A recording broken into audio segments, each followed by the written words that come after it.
Welcome back to this Moneycontrol live stream. You're watching Closing Bell with me, Nandita, Khemka. And I'm Yatin, Mota.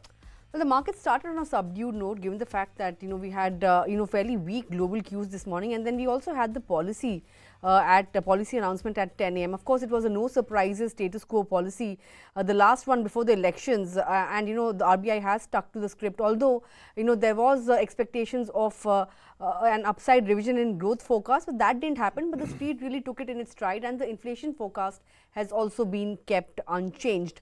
But the market staged a good recovery from the day's low. In fact, we managed to end above that 22,500 mark. In fact, the broader end of the markets also staged a very good comeback from session lows and ended in the green, with the mid and small cap indices gaining in excess of 0.5% or thereabouts.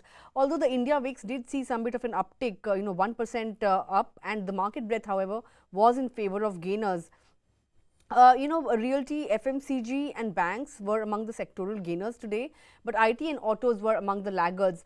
The good part is that the private banks, this week have staged a good, good gains. If you look at HDFC Bank, for instance, this week it's up somewhere around 7%. So there are hopes that now, the private banks could, once again take the driver's seat. So on the Nifty, in terms of top gainers, you had the likes of Kotak Bank, HDFC Bank, life insurers like SBI Life, HDFC Life were also among the gainers, and so was Bajaj Finance and ITC. FMCG pack, by the way, did pretty well today, 0.7% of a gain coming in there. On the losing end, Ultratech Cement, Grasim, Bajaj Auto, Bajaj Finance as well after the fourth quarter business update, and L&T and BPCL. These were among the top losers on the Nifty. But let's also get a sense of how the broader markets was performing today, which were the movers and shakers. Yatin, Realty pack was clearly under, in fact, in vogue today, so to say, Correct. given the fact that there were quite a few business updates coming in, Yes. and they were all pretty strong. Yeah, and we had spoken about the business updates from real estate companies, which will be good because Q4, the overall sales of real estate companies saw some good uptick. But apart from real estate, a lot of financing companies and NBFCs were up after the quarterly updates. So we had the likes of Aavas Financiers up nearly 10%. Obviously, the surprise mover in trade today was IIFL as well as GM Finance. No comments from RBI with respect to the action taken on these companies. But yes, there is a hope that once the audit starts, probably things should settle for all of these companies.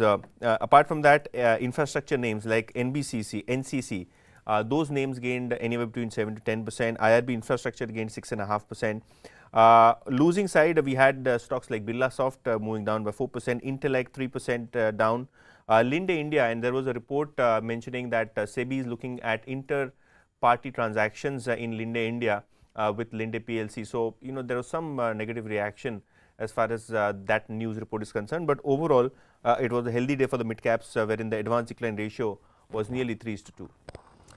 All right, of course, we have managed to shrug off weak global cues. I just want to point out that this week we've ended, with gains. Yeah. And of course, this was a record week, given the fact that we hit that 22,600 mark as well.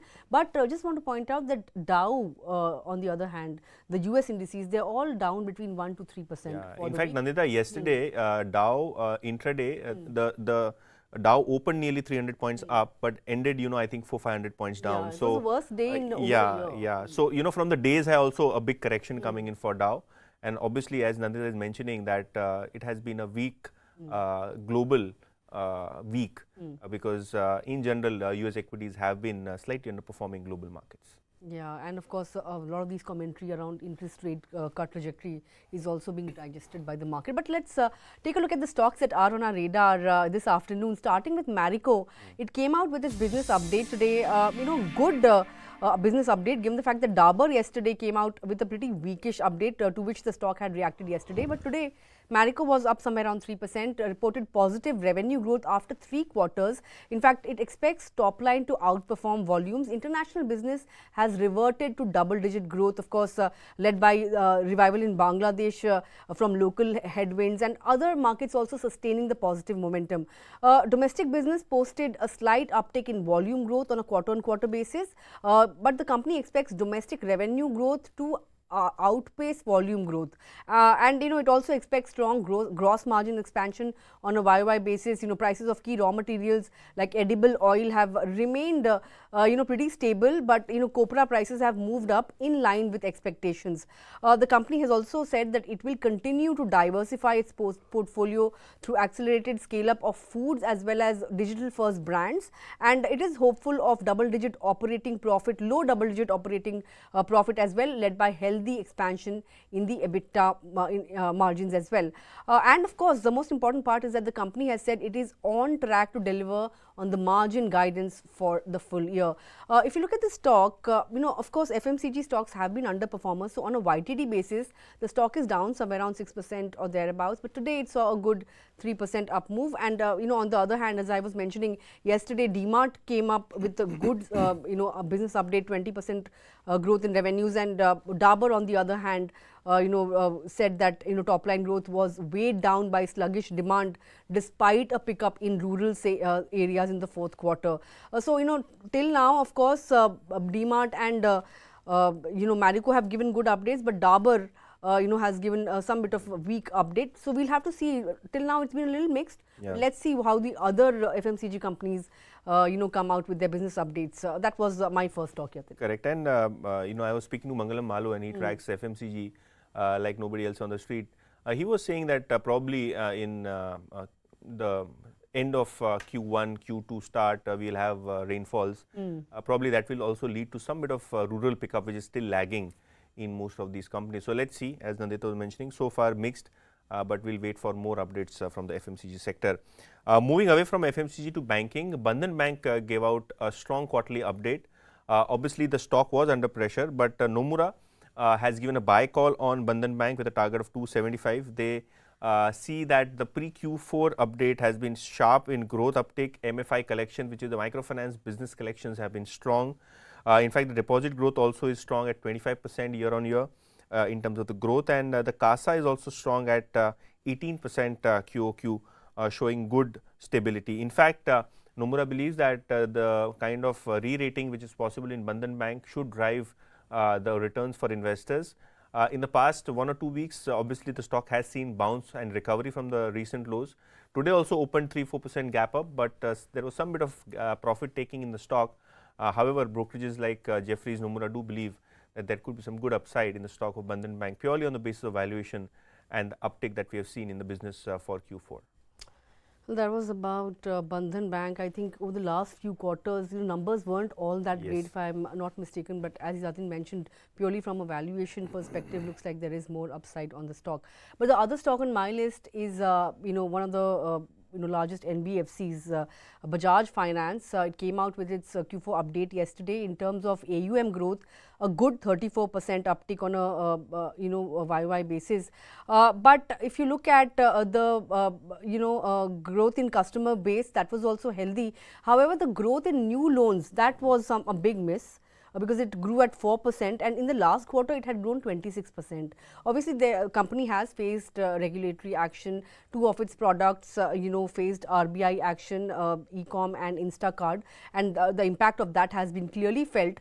But still, the bank has, in fact, the NBFC has maintained that liquidity position remains strong, and the customer franchise is also pretty strong.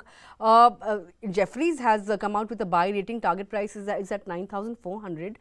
It believes that the company has submitted details to RBI, and the lifting of these restrictions will be the key for the stock going forward. But of course, even in when the fourth quarter numbers come out from the management commentary, the street will be watching out for what the company has to say about whether there is any clarity as to when the restrictions will be lifted. That will be the key for the stock going forward. But if you look at the stock performance over the last 1 month, the stock has gained 14% or thereabouts, but on a YTD basis, Yatin, it's still in the red. Correct. But given the fact that the street is turning positive on Bajaj Finance and they have set target prices of over 9,000, any bit of clarity on these 2 products, will push the stock higher. And interesting to note that despite the regulatory concerns, 29 out of 36 analysts who track the stock have a buy rating on this. Absolutely, and our colleague, senior editor Ashwin Mohan also, who is watching the show, he broke the story on Bajaj Housing's IPO. Yeah. Because of the RBI mandate, they'll have to come out with an IPO, and the valuation is between $8 to $10 billion, and the stock on that day also had reacted positively, I remember. with the gains. Yes, but slightly soft in today's trading session, but let's hope a lot of opportunity comes in for Bajaj Finance, especially in a period wherein they have been able to maintain their 30% plus run rate on the AUM growth. Well, then that was about Bajaj Finance. But with that, those were all the stocks on our radar this afternoon. Of course, we are heading into a weekend, and Yatin can't stop smiling that he doesn't have to wake up early in the morning tomorrow. And even I am happy that we don't have to wake up early. But we are ending the week on a sanguine note, despite volatile global setup. And of course, it was a record week, as I mentioned at the start of the show. Let's see whether or not we manage to continue with the momentum and hit a fresh high next week or not.